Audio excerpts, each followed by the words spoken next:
Hello everyone. आज मैं explain करने वाला हूँ क्लास 12th का फ्लेमिंगो बुक का chapter number 4 the red trap. इसका राइटर है सेल्मा लेगरलॉफ।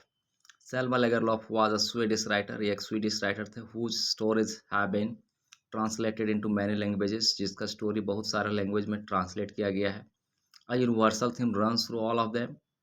इनके सारे स्टोरी में यूनिवर्सल थीम देखने को मिलता है।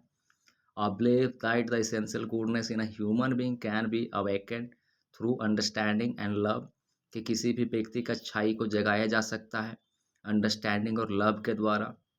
This story set amidst the minds of Sweden.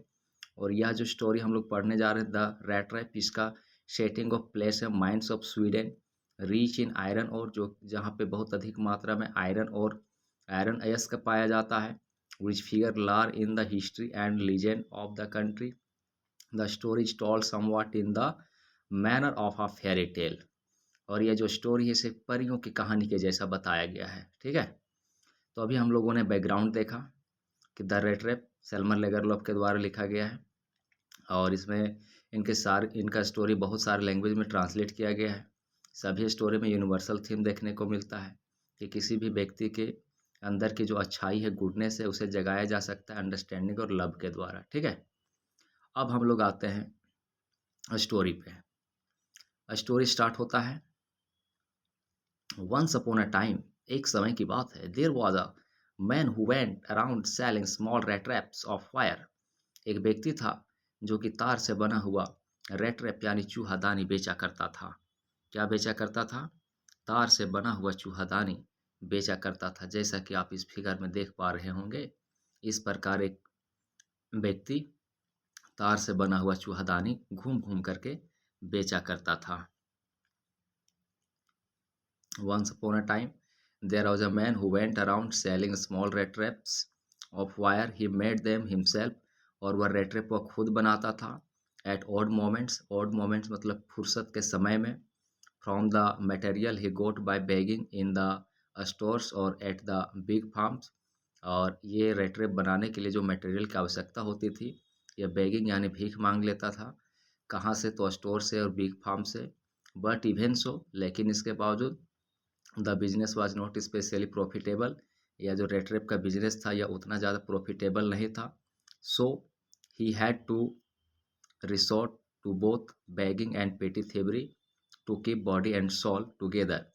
Keep body and soul मतलब जीवित रहना। तो चूहादानी बेच करके इसका जीविकोपार्जन बढ़िया से नहीं चल पाता था, तो अपना लाइवलीहुड के लिए, जीविकोपार्जन के लिए छोटा मोटा चोरी भी कर लेता था। इवन सो हिज क्लॉथ्स वर इन रेग्स, इसके बावजूद इसके जो कपड़े थे फटे चिटे थे। रेग मतलब होता है फटा चिटा। ठीक है, हिज चीक्स वर संकन, इसका जो चिक्स गाल था वो धंसा हुआ था। And hunger ग्लिम्ड in his eyes, और इनकी आंखों में भूख दिखाई देता था। मतलब ऐसा लगता था जैसे इसको भरपेट खाना भी नहीं मिलता था, कई दिनों से खाना नहीं खाया है, तो इसके कारण इसका गाल मुंह धंस गया था। ठीक है, नो वन कैन इमेजिन, कोई भी कल्पना नहीं कर सकता है, how sad and monotonous life can appear to such a vagabond, किस प्रकार के वेगाबॉन्ड का जो लाइफ रहता है वो कितना मोनोटोनस यानी नीरस और सैड यानी उदासी भरा रहता है। यहाँ पे रेड ट्रैप सेलर को ही वेगाबॉन्ड भी कहा जा रहा है। ठीक है, आगे क्वेश्चन करवाएंगे तब ये सारा चीज़ हम फिर डिटेल में बताएंगे कि वेगाबॉन्ड टर्म किसके लिए आया है, वेगाबॉन्ड मतलब क्या होता है, ये सब क्वेश्चन में पूछता है। रेड ट्रैप सेलर किसे कहा गया है? ठीक है, तो who plots along the road, जो सड़कों में घूमते फिरता है। Left to his own meditation, अपने ही ख्यालों में खोया रहता है। But one day this man had fallen into a line of thought, लेकिन एक दिन अचानक से इस व्यक्ति के दिमाग में ख्याल आता है, एक आइडिया आता है। वही आइडिया, एक आइडिया जो बदल दे आपकी ज़िंदगी। देखते इसके दिमाग में क्या आइडिया आता है। Which really same to me him entertaining, और जब उस आइडिया के बारे में सोचता है तो इसको अपने आप में बड़ा खुशी आनंद लगता है। He had naturally been thinking of his red traps, और वह अपने रेड ट्रैप के बारे में ही सोच रहा था। Which suddenly he was struck by the idea that the whole world about him, the whole world, with its lands and seas, its cities and villages, was nothing but a big rat trap. वह पूरा दुनिया का comparison करता है कि यह दुनिया और कुछ नहीं है बल्कि एक रेट ट्रैप है। यह दुनिया क्या है? ये दुनिया जो दिख रहा है, लैंड हो गया, सी हो गया, तरह तरह की चीज़ें हो गई, कुछ नहीं है बल्कि एक चूहादानी है। It had never existed for any other purpose than to set baits for people. बोलता है कि ये दुनिया और किसी चीज़ के लिए एग्जिस्ट नहीं करता है, बल्कि यह दुनिया लोगों को एक प्रकार का चारा देता है और उस चारे के लालच में आकर के लोग फंस जाते हैं। ठीक है। It offered riches and joys, ये खुशियाँ देती है, shelter and food, heat and clothing, exactly as the rat trap offered cheese and pork. ठीक उसी प्रकार से जिस प्रकार से एक चूहा एक चूहा के लिए चूहादानी में चीज़ और पोर्क रखा जाता है, ठीक उसी प्रकार से ये चूहादानी रूपी दुनिया भी हमें खुशियाँ देती है चारे के रूप में, और इस चारे के चक्कर में हम लोग आकर के फंस जाते हैं। And as soon as anyone let himself be tempted to touch the bait, और जैसे ही कोई इसके लालच में आकर के इसको टच करता है, इस चारे के चक्कर में वो फंस जाता है। It closed in on him, और यह चूहादानी रूपी दुनिया उसके ऊपर बंद हो जाता है। And then everything came to an end, और उसका सारा कुछ ख़त्म हो जाता है। हम लोग देखते हैं जैसे एक चूहादानी रहता है, उसमें चूहा पोर्क और चीज़ के चक्कर में खाने के लिए जाता है, और जैसे उसको टच करता है चूहादानी बंद हो जाता है, और इसी के साथ वो चूहा का दुनिया ख़त्म हो जाता है। ठीक उसी प्रकार हम लोग भी क्या है, चारे के लालच में जाते हैं और हम लोग भी इस चूहादानी रूपी दुनिया में फंस जाते हैं।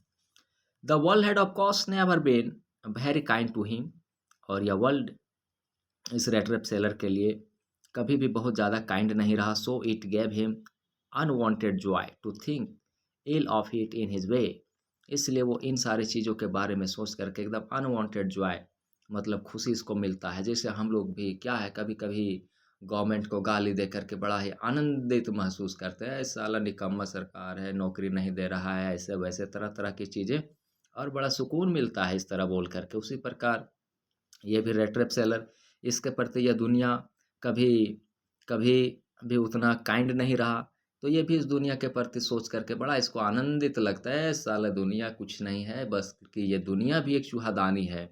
जिस प्रकार इस चूहादानी में आकर के चूहा फंस जाता है, उसी प्रकार ये दुनिया भी हम लोग को चारा प्रोवाइड करता है, और इस चारे के लालच में हम लोग फंस जाते हैं और बड़ा आनंदित महसूस करता है।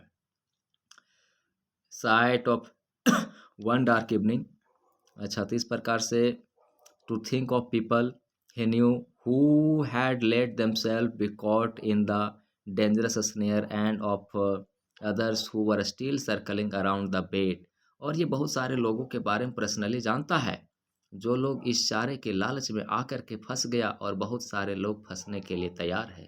ठीक है। वन डार्क इवनिंग, एक डार्क इवनिंग की बात है। As he was trudging along the road, सड़क के किनारे से गुजर रहा था।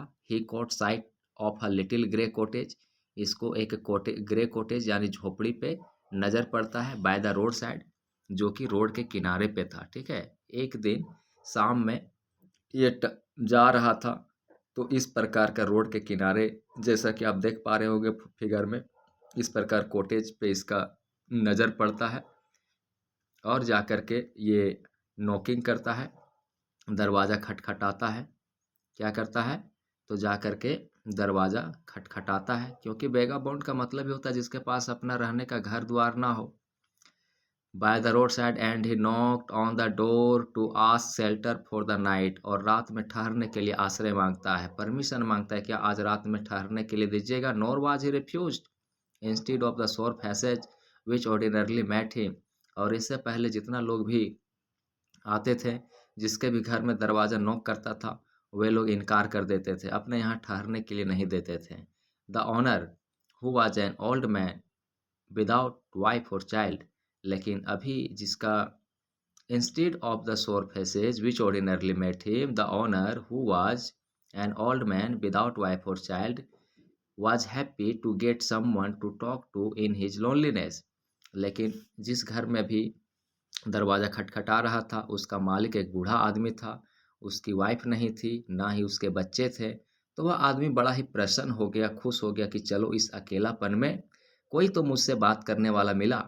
इमीडिएटली ही पुट द और उसको रहने के लिए आश्रय दे देता है और तुरंत इमीडिएटली मतलब होता है तुरंत। Immediately he put the porridge pot on the fire, और तुरंत ही वो खिचड़ी चूल्हे पे चढ़ाता है। एंड गेव हिम सपर, और खिचड़ी बन जाने के बाद सपर मतलब होता है रात्रि का भोजन, इसको भोजन करवाता है यानी dinner. Then he carved off such a big slice from his tobacco roll that it was enough both for the stranger's pipe and his own।